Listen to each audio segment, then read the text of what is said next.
How are you? I hope you all are fit and fine and taking good care of yourself. Today I am going to start part 2 of chapter number 1 पत्र एवं diary. आज मैं पत्र एवं diary का दूसरा भाग शुरू करने जा रही हूँ। हमने पिछले अंक में देखा पत्र किसे कहते हैं और डायरी किसे कहते हैं और पत्र कितने प्रकार के होते हैं, पत्र के प्रकार हमने देखे और इसके साथ साथ पत्र कैसे लिखना चाहिए उसका हमने नमूना देखा था। एक छोटा सा उदाहरण देखा था कैसे हम पत्र में कौन कौन सा बातों का ध्यान रखना चाहिए, यानी पत्र कैसे लिखा जाए ये भी देखा था। आज हम देखेंगे पत्र लिखने के लिए ध्यान रखने योग्य महत्वपूर्ण बातें। क्या आपको पता है कि पत्र हम तक कौन लाता है? पत्र हम तक डाकिया आता है या फिर कुरियर। हमें पत्र दो माध्यम से मिलते हैं, एक पत्र या तो डाकिया लाता है या कुरियर वाले पत्र लाते हैं। तो डाकिया मीन्स पोस्टमैन वो हम तक पत्र कैसे लाता है? जैसे हमारे लिए अगर हम जो पत्र भेजते हैं किसी और के लिए, तो हम किसी के लिए अगर पत्र लिखते हैं तो हम वो पत्र डाक पेटी में डालेंगे।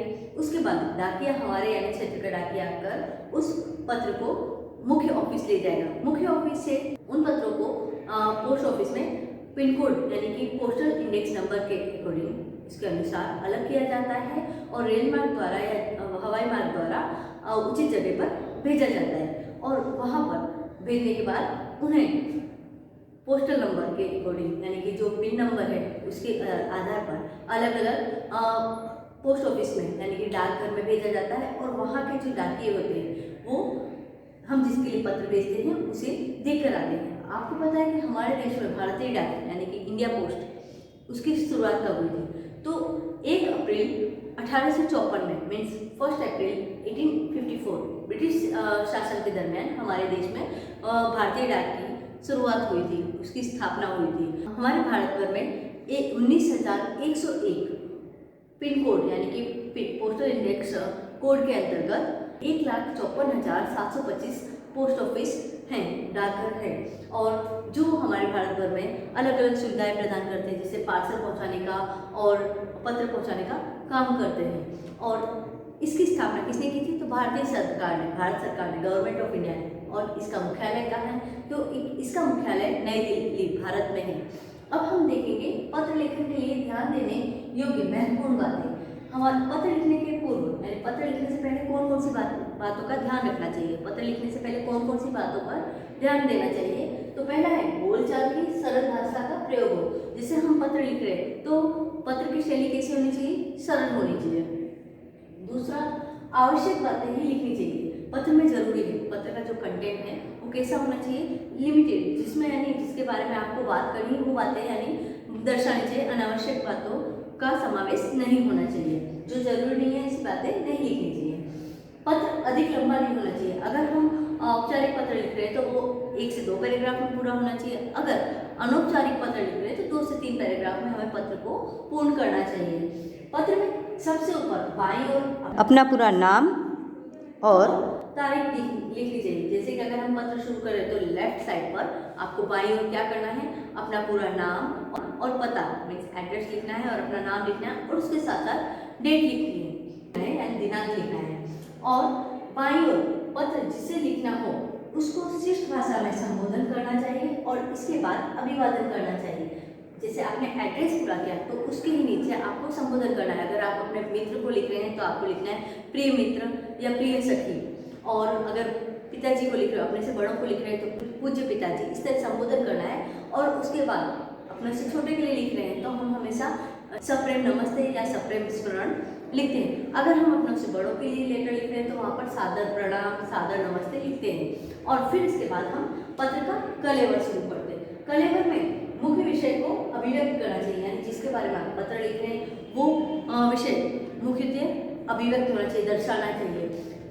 लास्ट है समाप्ति पर बाईं ओर पत्र लिखने वाले का संबंध और नाम लिखना चाहिए। जैसे आप पत्र लिख रहे हैं जिसके लिए, तो वो उसके साथ आपका क्या संबंध है वो संबंध बता रहा है। जैसे कि आप अगर फ्रेंड को लिख रहे हो या किसी दोस्त या किसी सहेली को लिख रहे हो तो प्रिय मित्र या प्रिय सखी लिखेंगे और फिर अपना नाम लिखोगे इस तरह यानी। और अगर आप किसी अपने से बड़ों के लिख रहे हैं तो तुम्हारा आज्ञाकारी पुत्र या तुम्हारा आज्ञाकारी पुत्री इस तरह लिखोगे और अपना नाम लिखकर पत्र की समाप्ति करोगे। अब हम देखेंगे पत्र का नमूना मीन्स एग्जाम्पल ऑफ लेटर। आज हम देखेंगे औपचारिक पत्र का नमूना। औपचारिक पत्र कैसे लिखेंगे ये आज मैं आपको बताने वाली हूँ। यहाँ मैं आपको एक पत्र लेखन का उदाहरण बताने जा रही हूँ। तो पत्र का विषय है स्थानांतरण प्रमाण पत्र एवं चरित्र प्रमाण पत्र हेतु आचार्य को प्रार्थना पत्र मीन्स ट्रांसफर सर्टिफिकेट और कैरेक्टर सर्टिफिकेट के लिए प्रिंसिपल को एप्लीकेशन। पहले सेवा में, जैसे कि अगर हम व्यावसायिक पत्र लिखते हैं या प्रार्थना पत्र लिखते हैं, वहाँ पर सेवा में लिखना होता है। फिर प्रधानाचार्य महोदय, यहाँ प्रिंसिपल के लिए हम लिख रहे हैं तो प्रधानाचार्य महोदय या आचार्य महोदय लिख सकते हैं। महर्षि शांतिपनी स्कूल, नवा नरोडा, अहमदाबाद, 19 जनवरी 2021। यहाँ पर हम पहले जिसके लिए लिख रहे हैं उसका एड्रेस और तारीख लिखेंगे। फिर आएगा विषय, विषय क्या विषय है? स्थानांतरण और चरित्र प्रमाण पत्र हेतु, यानी कि हमें कैरेक्टर सर्टिफिकेट और ट्रांसफर सर्टिफिकेट के लिए एप्लीकेशन। महाशय मीन्स रिस्पेक्टेड, सविनय निवेदन है कि मेरे पिताजी का ट्रांसफर हो गया है। यहाँ विषय क्या है कि उनके पिताजी का जो विद्यार्थी उसके पिताजी का ट्रांसफर हो गया है और उसे सर्टिफिकेट चाहिए, ट्रांसफर सर्टिफिकेट और उसके साथ साथ कैरेक्टर सर्टिफिकेट। तो वो अपने प्रिंसिपल को लेटर लिखा है। सविनय निवेदन है कि मेरे पिताजी का ट्रांसफर स्थानांतरण मुंबई हो गया है, तो हम सब परिवार मुंबई जा रहे हैं। इस कारण मुझे पढ़ाई जारी रखने के लिए स्थानांतरण एवं चरित्र पत्रों की आवश्यकता है। अतः आपसे नम्र निवेदन है, निवेदन मीन्स रिक्वेस्ट है कि उक्त प्रमाण पत्र मीन्स जो दोनों प्रमाण पत्र हमने बताया है वो उक्त प्रमाण पत्र निर्गत करने की कृपा करें। निर्गत करना यानी प्रदान करने की, देने की कृपा करें। फिर लास्ट में आप कौन पत्र लिख रहे हैं? तो आपका आज्ञाकारी छात्र यानी योर ओबीडिएंट स्टूडेंट कुमार संकेत और अपनी क्लास और रोल नंबर लिखना है, यानी अपना अनुक्रमांक और कक्षा लिखनी है। इस तरह ये हमने क्या देखा? औपचारिक पत्र का एक उदाहरण। इस तरह आपको औपचारिक पत्र लिखने होते हैं। इसके साथ साथ पत्र कैसे लिखना है, यानी उसमें संबोधन और अभिवादन हम कैसे लिखेंगे, उसकी एक तालिका मैं आपके समक्ष प्रस्तुत कर रही हूँ। अभी हमने एक औपचारिक पत्र का नमूना देखा। इसी तरह विविध प्रकार के औपचारिक पत्र में कौन कौन से संबोधन और अभिवादन प्रयोग किए जाते हैं वो हम सीखेंगे। तो अगर हम व्यावसायिक पत्र लिखते हैं तो व्यावसायिक पत्र किस को लिखा जाता है? पुस्तक विक्रेता को मीन्स बुक सेलर को, या फिर बैंक के मैनेजर को, या किसी फर्म के मैनेजर को, किसी संस्था के मैनेजर को, या फिर व्यापारी या दुकानदार को हम क्या लिखते हैं? व्यावसायिक पत्र लिखते हैं। और ऐसे पत्र में हम कौन सा अभिवादन यूज करते हैं? महोदय। या फिर पुस्तक विक्रेता को अगर हम पत्र लिखते हैं तो उसे कौन क्या अभिवादन करेंगे? महोदय।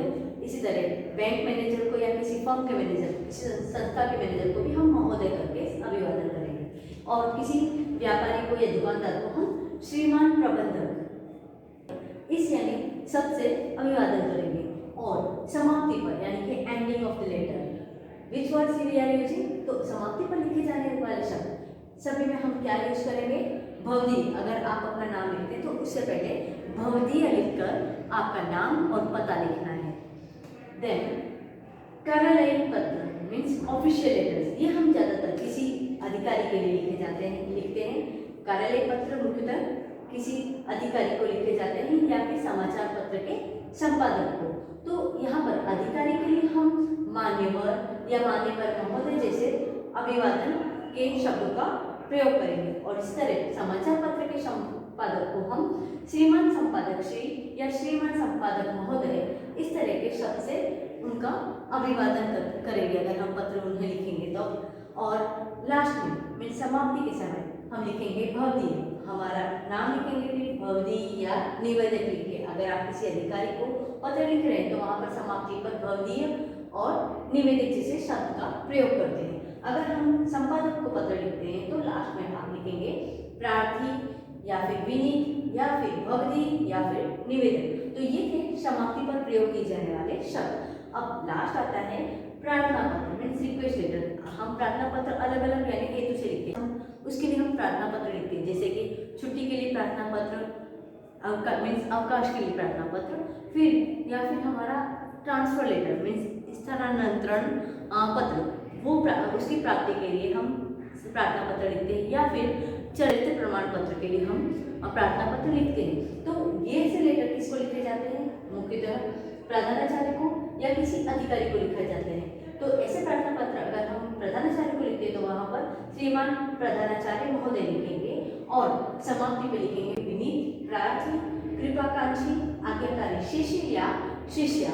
और अगर हम किसी अधिकारी को यह प्रार्थना पत्र लिख रहे हैं तो वहां पर मान्यवर महोदय लिखेंगे और समाप्ति के समय पर निवेदक प्रार्थी विनीत और निवेदिका जैसे शब्दों का प्रयोग किया जाता है। I hope you understood how to write a formal letter, and we will meet soon in our online session to solve your doubts and queries. Thank you and have a nice day.